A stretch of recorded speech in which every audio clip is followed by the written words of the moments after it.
Hi guys and welcome to my YouTube channel. If you're new here, hi, my name is Sneha and I make videos related to books. And welcome to my reading wrap up for the month of January 2023. So again, a bit of a delay with video releases this month because we are having construction in our house and it's madness. As you can see, the light also might be a little wonky today because I'm using only the ring light and there's not much natural light because the windows are covered because of the construction, but excuse me for that. Anyway, let's talk about Jan 23. It was an okay reading month for me, I would say. In the beginning, I was back from vacation and I was trying to get back to normal life, and because I was struggling to adjust back to normal life, it took me a while to read, but I think I picked it up towards the later half of the month, and now in February I'm again kind of in a reading slump because there's just too many things on my mind, and when my mind is a little like ruffled or disturbed, I don't feel like reading, even though I know that if I read I'll feel better. So it's a vicious circle. Anyway, I ended up reading 6 books in Jan 23 and 2 of those were audiobooks. That's another thing that is new because since I end up going on a lot of walks and things like that over the past few weeks, I've been able to finish audiobooks quite faster. So that's enough babbling, let's start. The first book that I actually finished on flight and in Vietnam at the beginning of the year is My Year of Rest and Relaxation by Otessa Moshfegh. This is one of those hyped Bookstagram, Book Talk, Booktube books. It's basically about this young woman in the early 2000s who's living in New York, and she's a very privileged white woman. She has money and she has looks and all of these things going for her, but she's also dealing with a lot of grief issues, and she decides to take this year of just sleeping. So she's on like a lot of medications which knock her out basically for the entire day, and she wants to do this for a year, and the intention is after a year of doing this she'll be back to normal life, so to say. So yeah, like I said, an extremely hyped book on Bookstagram and Book Talk and all of these places. I, however, did not enjoy this. I think taking this on vacation was not the best idea because it's just a very like downer of a book, if you know what I mean. Like, for example, it just has lists and lists of medications that the protagonist is taking, whose main intention is just to make her sleep and make her pass out and knock her out.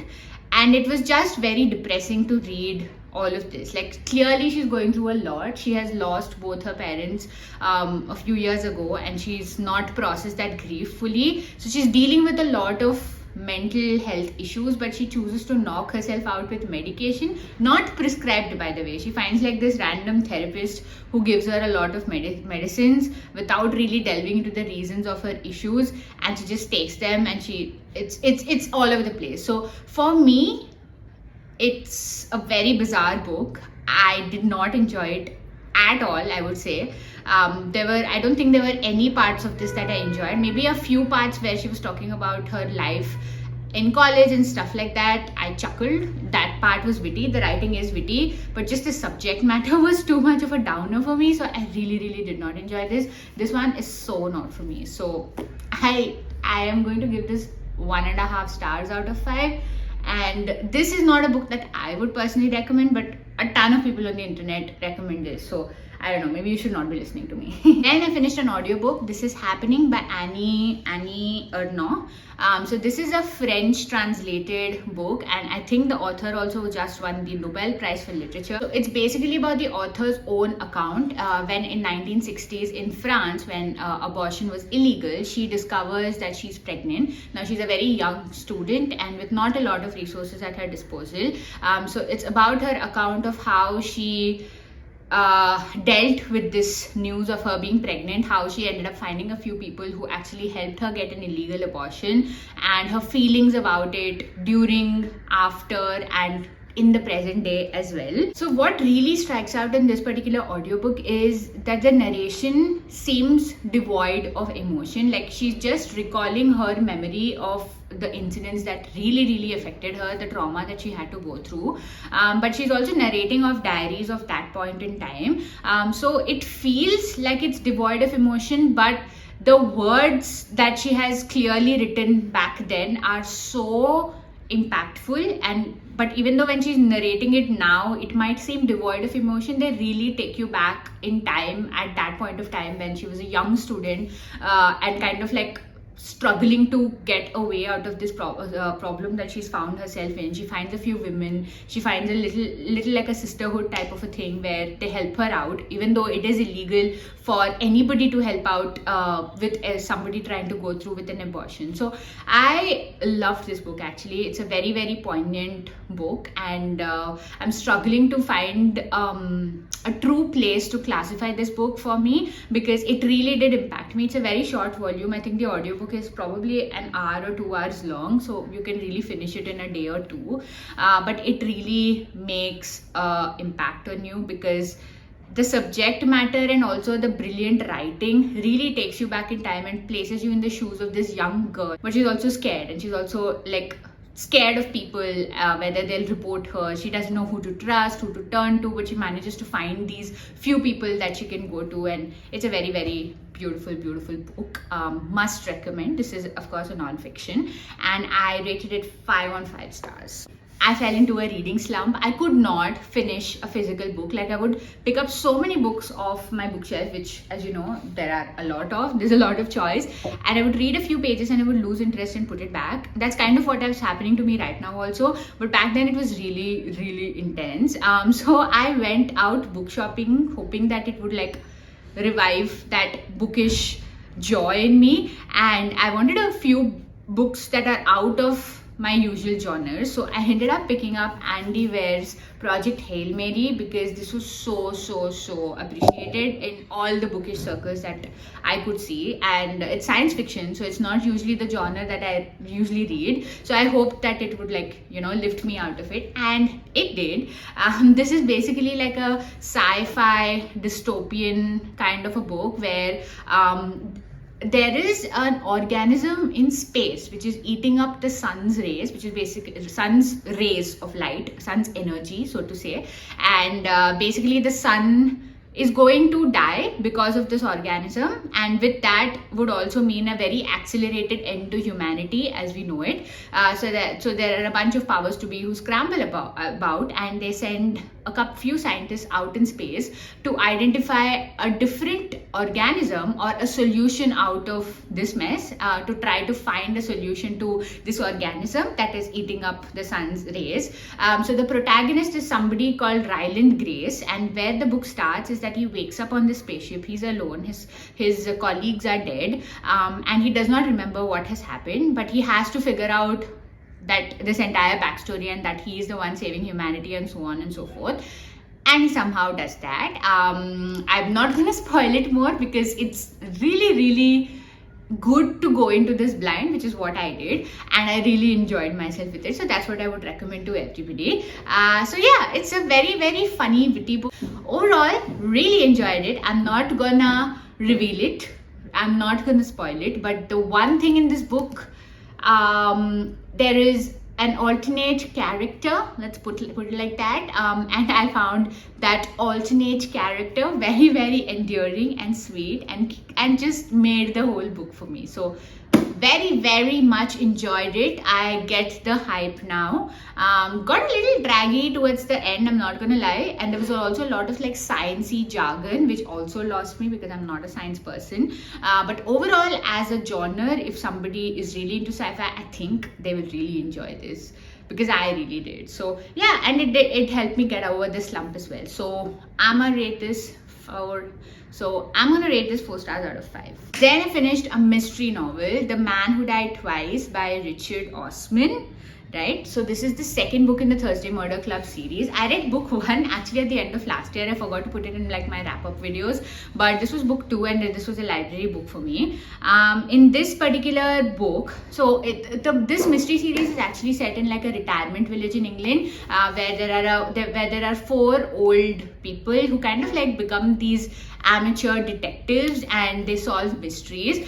In this one there is and there's this one character who's like an ex secret service agent, and her past comes into this. Her name is Elizabeth, and her past gets involved into this book, where her ex-husband comes to her for help, and he ends up dying. And so now you're trying to unravel who has killed whom and who's behind all of these murders. There are diamonds involved, there's this heist, there's this young versus old dynamic, and all of that. So as a whole, this series is just so cool. I think it is so witty and spunky and full of charm and wit and grace. There is also a character named Grace, who's just the most graceful, most cutest grandmotherly character ever.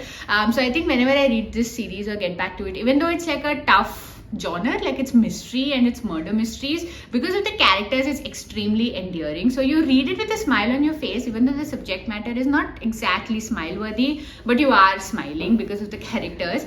And it's just a very, very cozy murder. You know, this is one of those murders that you don't really care about the murder as much. You care about the other things happening in the book, the atmosphere, the characters, just the overall vibe. And if you're looking for like a mystery to just cozy up for a weekend and spend some time away from like hard literary epics and tomes, this is the series for you. I loved book 1 and I really loved book 2. I'm going to rate this 4 stars out of 5. Like I said, the mystery part of it I really did care, but it was unexpected. So yeah, that's why I love this book. This is Thank You for Listening by Julia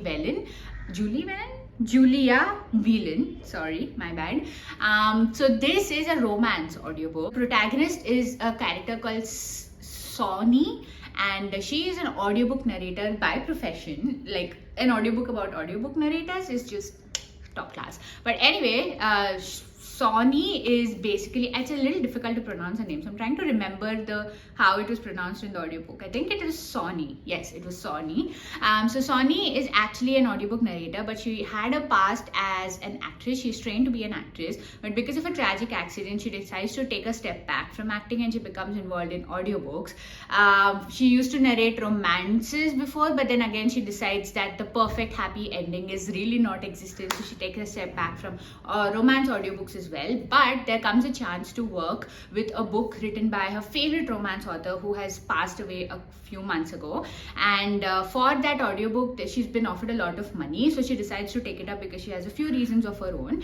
And she's teamed up with this other like hyped audiobook narrator, and they start talking, and there's a lot of chemistry and mystery and all of this. And Sonny a few months ago also had like such a similar like a romance thing with a stranger, so she's kind of like juggling feelings for these two men, so to say, and the rest is audiobook history, so to say. So listen to it to find out what happens. Again, an audiobook that I've seen quite a few people recommend, and because I hate like cliche romances, this seemed a little more offbeat, and that's why I got into it. So it's not really cringy, it's not really syrupy sweet, it's not very cheesy and all of that. So that part is a big check, so definitely recommend it for that part. But I felt it was a bit too long, like the second half and the last, I would say like 25 to 30% of it got really draggy. Sonia as a character was more stubborn in the end than in the beginning, I think, and there were like a few little like odd sidetracks of AI and robots getting into audiobooks and her getting tensed that her livelihood is going to be destroyed. I don't know, it felt a little too random, a few of the plot lines, but the chemistry between the main characters is very cool. I really enjoyed that. And since the cringe factor was on very much on a low setting, I would recommend this audiobook as a good romance for me, and I ended up rating this again 4 stars out of 5. Do check it out if you're into romances and you're looking for a good romance audiobook. So yeah. The next and the last book that I finished is a classic. This is The Pursuit of Love by Nancy Mitford. So this is set in the 20s and 30s of England, and the narrator is Fanny, who's brought up by her aunt and uncle, and she narrates the lives of her cousins, the Radlets, who are this very like genteel but still really quirky British family. So it's about like the love affairs and the tumultuous lives of these cousins, cousins and how they interplay into Fanny's own life. Now Fanny as a character is a very straightforward character, I think, because her parents are very like wild characters who like leave her, and she's brought up by aunt and uncle and all of that. She goes for a very traditional life, and she becomes like the viewpoint that you're seeing her cousins through. Now the Radlets are a very quirky, fun family. Like the parents are also like not very like, you know, the staid family that you would expect a British, you know, the British family of that particular times, but they're also like fun and all that. Now the main star of this book is this character called Linda. Fanny and Linda are best friends because they're the same age, and Linda is somebody who is a pure romantic. Like she loves love, and because of that she gets into all these like scrapes and multiple marriages, and each marriage does not really serve her purpose of the love that she is seeking from these men. But you get to, now Fanny as a character sees her through each of these marriages and thinks about how, you know, Linda is not really getting what she wants out of that marriage, but because she's such a like strong-headed girl, she sticks to that marriage until, you know, things go very off. She doesn't have affairs because she truly believes in the institution of marriage, but she doesn't get what she wants.